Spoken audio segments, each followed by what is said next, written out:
Você acredita no sobrenatural? Hoje eu quero estar aqui contando em um testemunho rápido aqui a respeito da minha vida, do que Deus fez comigo ainda no ventre da minha mãe. Meus irmãos, eu não tinha nenhuma possibilidade de estar aqui hoje.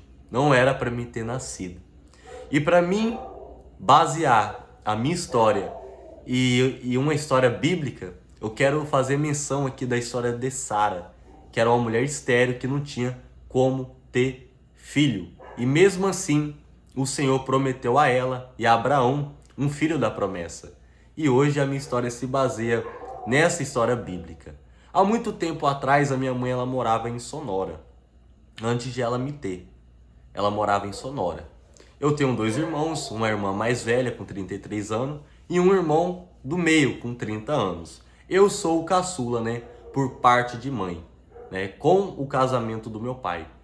E fora outros irmãos que eu tenho também, né, fora do casamento do meu pai com a minha mãe. E eu sou filho caçula desse casamento do meu pai com a minha mãe. Eu sou filho caçula dela, com 17 anos de idade, né? E há muito tempo atrás, quando a minha mãe estava em Sonora, quando ela teve o meu irmão, que é do meio, com 30 anos, ela fez uma cirurgia que as mulheres fazem para que não venham ter mais filhos. Ou seja, é impossível ter filho. Porque é tirado ali as trompas, né? É tirado ali um fator principal para gerar uma vida de dentro da mulher.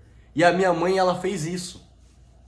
Ela fez a cirurgia da laqueadura, ou seja, minha mãe já não tinha como ter mais filhos. E o médico que operou ela era um médico sensacional, muito ótimo na época, lá em Sonora. E a minha mãe, ela foi operada, não tinha como ter mais filho, beleza. Passou um tempo, depois dessa cirurgia, a minha mãe, ela começou a sentir uns sintomas de grávida. Ela começou a sentir desejo de comer muitas coisas, sabe que uma mulher grávida, ela tem desejo. E uma delas era a uva, né? Ou seja, então a minha mãe sempre corria, né? Pedindo pro meu pai para ele poder correr atrás de uva que ela queria, né? Comer uva e muitas outras coisas, né? Que uma mulher grávida sente vontade. Coitado do meu pai, né? Tinha que correr atrás, né?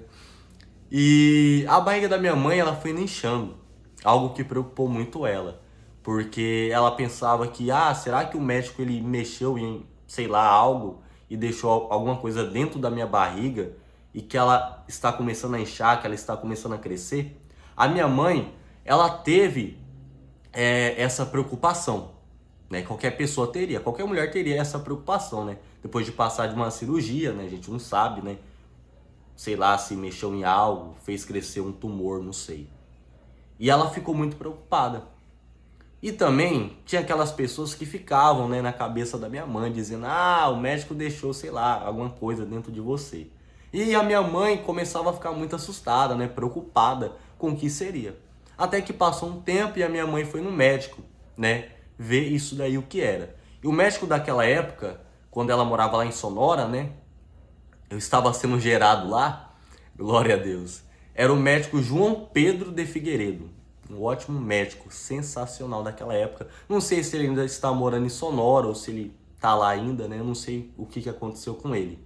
Mas é um ótimo médico aí do pessoal de Sonora aí que provavelmente conhece ele, né? Ou já ouviu falar, os mais antigos. Aí tá. Minha mãe foi lá, fez uma consulta. E quando a minha mãe tá lá conversando com o médico lá, né, foi ver tudo certinho o que era, o médico chega na minha mãe e pergunta pra ela: "É o seu primeiro filho?" Diz a minha mãe que ela caiu sentada na cadeira. Não por tristeza, né? Mas porque ela levou um choque. Porque, poxa vida, como assim meu primeiro filho, doutor? Eu tive dois. A minha filha mais velha foi a primeira. E eu tenho um segundo. Como assim, né? Como assim? E eu acabei de fazer uma cirurgia há pouco tempo de uma laqueadura. Ou seja, não tem como eu ter filho. Não tem como. Ela ficou assustada. Minha mãe ficou em choque. Minha mãe ficou, né? Em choque. Porque, cara, como que uma mulher laqueada fez a cirurgia e o médico chega pra ela e fala, e pergunta